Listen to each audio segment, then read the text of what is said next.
सर्दियों की बात है। सुबह के 4 बज रहे थे। जयपुर की एक बारात अलवर से लौट रही थी। ठंडी हवाओं ने बस और गाड़ियों को घेर रखा था। धुंध इतनी गहरी थी कि सामने की सड़क मुश्किल से दिखाई दे रही थी। दूल्हे अजय की अर्टिगा कार में उसकी माँ चित्रा, दुल्हन रीमा, बहन सोनल, दोस्त विक्रम और रोहित के साथ ड्राइवर भी था। बहू, आराम से बैठी हो ना? जी मम्मी जी। शादी बहुत झमेले वाला काम है। इतनी थकावट हो रही है जिसकी कोई हद ही नहीं। अरे विक्रम, कहाँ खोया हुआ है? लगता है वो अपनी शादी के सपने बुन रहा है। अरे नहीं यार, मैं तो बस बाहर देख रहा था कि कितना अंधेरा है, कैसा डरावना माहौल लग रहा है। ऐसे में किसी को इस रास्ते पर अकेले पैदल चलना पड़ेगा तो क्या होगा? अरे भैया क्यों डरा रहे हो? ऐसी बातें ना करो ना। सच में ये सब मत कहिए, यहाँ का माहौल वैसे ही डरावना है। ऊपर से इतनी ठंड है कि हड्डियां कांप रही है और तुम होके डराने की बातें कर रहे हो। हाँ ठीक है, अब नहीं कहूँगा। I am very very sorry. जैसे जैसे गाड़ी आगे बढ़ रही थी, अंधेरा गहराता जा रहा था। ठंडी सर्दियों की हवा खिड़कियों से अंदर घुस रही थी और हर कोई अपनी अपनी जगह पर दुबक कर बैठा था। इस बीच उन लोगों को पता ही नहीं चला कि ड्राइवर ने एक गलत मोड़ ले लिया है। कुछ ही देर बाद एक सुनसान जगह पर कार अचानक रुक गई। यहाँ गाड़ी क्यों रोक दी? गाड़ी रुकी नहीं है, अपने आप रुक गई है। लेकिन ये जगह कौन सी है? इतना कोहरा है, कुछ समझ नहीं आ रहा। लगता है हम रास्ता भटक गए हैं। अजय ने फोन निकालकर मैप चेक किया। मैप ने दिखाया कि वो भानगढ़ किले के सामने है और तभी उसके मोबाइल के नेटवर्क चले गए। इस दौरान ड्राइवर ने गाड़ी से उतरकर उसे ठीक करने की कोशिश की, लेकिन गाड़ी का इंजन दोबारा स्टार्ट नहीं हुआ। ये क्या मुसीबत है? मेरा फोन भी काम नहीं कर रहा, नेटवर्क गायब है। हे भगवान, ये तो भानगढ़ का किला है। सुना है यहाँ रात को कोई नहीं रुकता। ओए, मजाक मत कर यार, सच में डर लग रहा है। चारों तरफ जंगल से अजीब अजीब आवाजें आ रही थी, कुछ जानवरों की और कुछ ऐसी जो पहचान में नहीं आ रही थी। अजय और विक्रम ने गाड़ी ठीक करने की बहुत कोशिश की, लेकिन सब बेकार था। लगता है हमें यहीं रुकना पड़ेगा। अभी सुबह होने तक 2-3 घंटे हैं, उसके बाद ही कुछ हो पाएगा। अब लेकिन ये आवाजें, ये तो और डरावनी होती जा रही है। मुझे बहुत डर लग रहा है। क्यों ना किले के अंदर चलते हैं, शायद वहाँ ज्यादा सुरक्षित हो। नहीं, ये भानगढ़ का किला है, ये भूतिया है। आप लोगों को मालूम नहीं है क्या? वो सब कहानियां हैं, असल में यहाँ ऐसा कभी कुछ नहीं हुआ है। हाँ, विक्रम सही कह रहा है। चलो सब लोग अंदर चलो, यहाँ जंगली जानवरों का खतरा है। जी अंदर चलिए, भूत हो ना हो लेकिन जानवर जरूर हैं।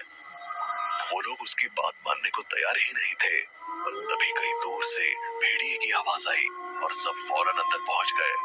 किले का माहौल बिल्कुल सुनसान और डरावना था। दीवारों पर उगी झाड़ियां और मकड़ी के जाले उसे और भूतिया बना रहे थे। वो लोग अभी अंदर पहुंचे ही थे कि एक तरफ से चमगादड़ों का झुंड उड़ा। सबका दिल दहल गया। मेरी जान निकल जाएगी। हिम्मत रखो बहू, बस कुछ घंटे की बात है। मुझे लग रहा है कि कोई हमें देख रहा है। पागल मत बनो, यहाँ कोई नहीं है। सबने किले के एक कोने में जगह बनाई और बैठ गए। ठंड बढ़ती जा रही थी और डर का माहौल गहराता जा रहा था। तभी सोनल ने एक बार फिर कहा, सच में किसी ने मुझे देखा, मैंने उसकी आंखें महसूस की। इस बार सब चुप हो गए। तभी पास की दीवार से एक अजीब सी खरोंच की आवाज आई। ये क्या था? शायद कोई जानवर होगा। तभी दीवार पर एक परछाई दौड़ती हुई दिखाई दी। वो क्या था? सबने पलट कर देखा, लेकिन कुछ नजर नहीं आया। किले के अंधेरे में हर कोना और भी भयानक लगने लगा। तभी अचानक सोनल जोर से चिल्लाई, वो देखो क्या है। सब इकट्ठे होकर खड़े हो गए। विक्रम ने अपनी टॉर्च निकाली और चारों तरफ रोशनी डालनी शुरू कर दी, पर वहां कुछ नहीं था। वो वापस आराम से बैठ गया। किले के अंदर अंधेरा गहराता जा रहा था। ठंडी हवा की सहरन हड्डियों तक पहुंच रही थी। हर कोई किसी न किसी तरह अपनी घबराहट को छिपाने की कोशिश कर रहा था, लेकिन डर का साया धीरे धीरे सभी पर हावी हो रहा था। रीमा, जो कोने में चुपचाप बैठी थी, अचानक झटके से उठी। किसी ने मेरे कंधे पर हाथ रखा। क्या? कौन? रीमा ने पलटकर देखा, लेकिन वहां कोई नहीं था। उसकी आंखें डर और हैरानी से फटी रह गई। यहाँ कोई नहीं है, शायद तुम्हें वहम हुआ होगा। नहीं, मैंने साफ महसूस किया था, ठंडे हाथ जैसे बर्फ हो। इसी बीच रोहित ने दूर से किसी की उसे बुलाने की आवाज सुनी। रोहित! तुम लोगों ने वो सुना? किसी ने मेरा नाम लिया। कौन? मुझे नहीं पता, लेकिन उस दीवार के पीछे से आवाज आ रही है। हाँ, आवाज तो आई, मैंने भी सुनी। सभी दीवार की तरफ देखने लगे। वहां कोई नहीं था, लेकिन आवाज फिर आई, इस बार और करीब से। रोहित! ये क्या हो रहा है? विक्रम, जो अब तक खुद को शांत रखने की कोशिश कर रहा था, उसे अंधेरे में एक परछाई झांकती हुई दिखाई दी। वो परछाई हर कुछ सेकंड में दिखती और गायब हो जाती। वहाँ कोई है, मैंने उसे देखा। विक्रम, ये समय मजाक का नहीं है। मैं मजाक नहीं कर रहा, मैंने सच में किसी को देखा वहाँ। सभी ने डर के मारे एक दूसरे को कसकर पकड़ लिया।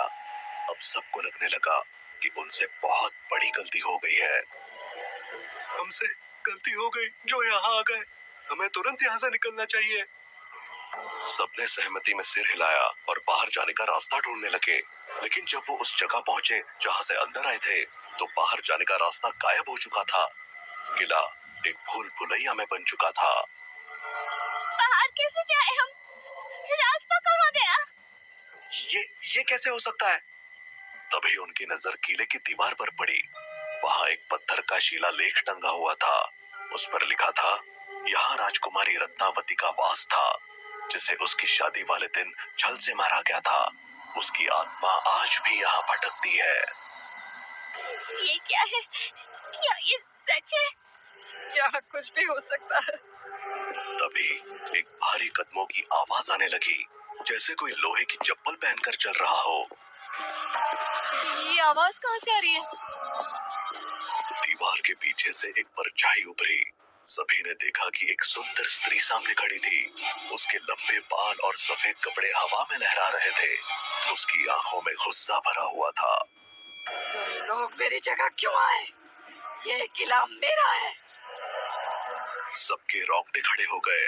रीमा डर के मारे चीख पड़ी। ये कौन है? लगता है ये वही राजकुमारी की आत्मा है। हे भगवान, हमें बचा ले। सोनल के इतना कहते ही वो सुंदर राजकुमारी एक भयानक चुड़ैल में बदल गई और अपनी उंगली अजय की ओर उठाकर गुस्से में बोली, मेरे हो, ये लड़की मेरी जगह नहीं ले सकती। उसे छोड़ दो, वरना मैं सबको खत्म कर दूंगी। अजय ने रीमा को कसकर पकड़ लिया। सभी डर के मारे कांप रहे थे।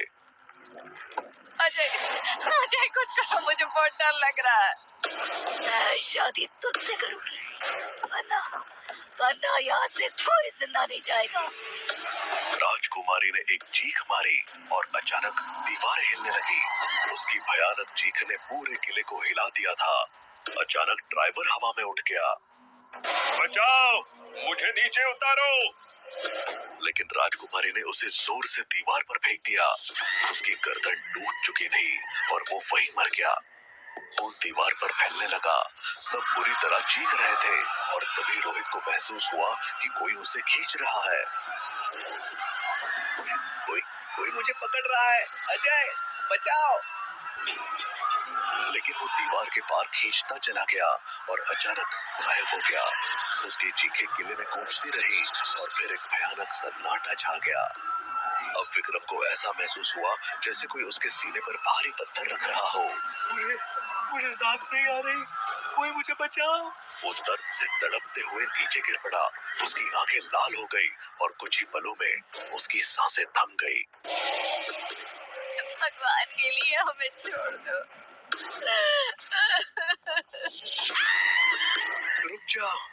रुक जाओ, मैं तुमसे शादी करने को तैयार हूँ, लेकिन मेरी फैमिली को छोड़ दो।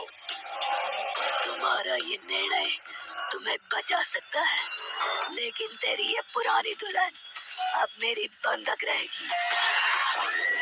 रीमा को एक अदृश्य शक्ति ने पकड़ लिया।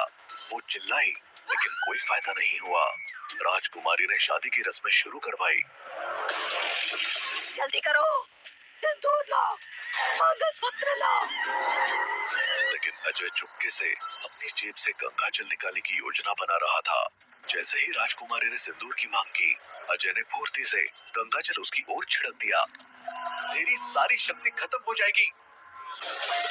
लेकिन गंगाजल से राजकुमारी कमजोर होने के बजाय और भड़क गई। तुमने मुझे धोखा दिया, अब कोई नहीं बचेगा। उसकी चीखों से पूरा किला कांपने लगा, दीवारें गिरने लगी। राजकुमारी ने अपना सारा क्रोध किले पर निकाल दिया। हमें यहाँ से बाहर निकलना होगा। भागो! बाहर जाने का रास्ता कहाँ है?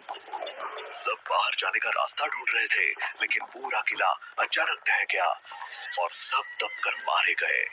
सन्नाटा छा गया, बस राजकुमारी के रोने की आवाज गूंज रही थी। पर अगले ही पल राजकुमारी का रोना बंद हो गया और वो किला फिर से खड़ा हो गया, अपने अगले शिकार के इंतजार में।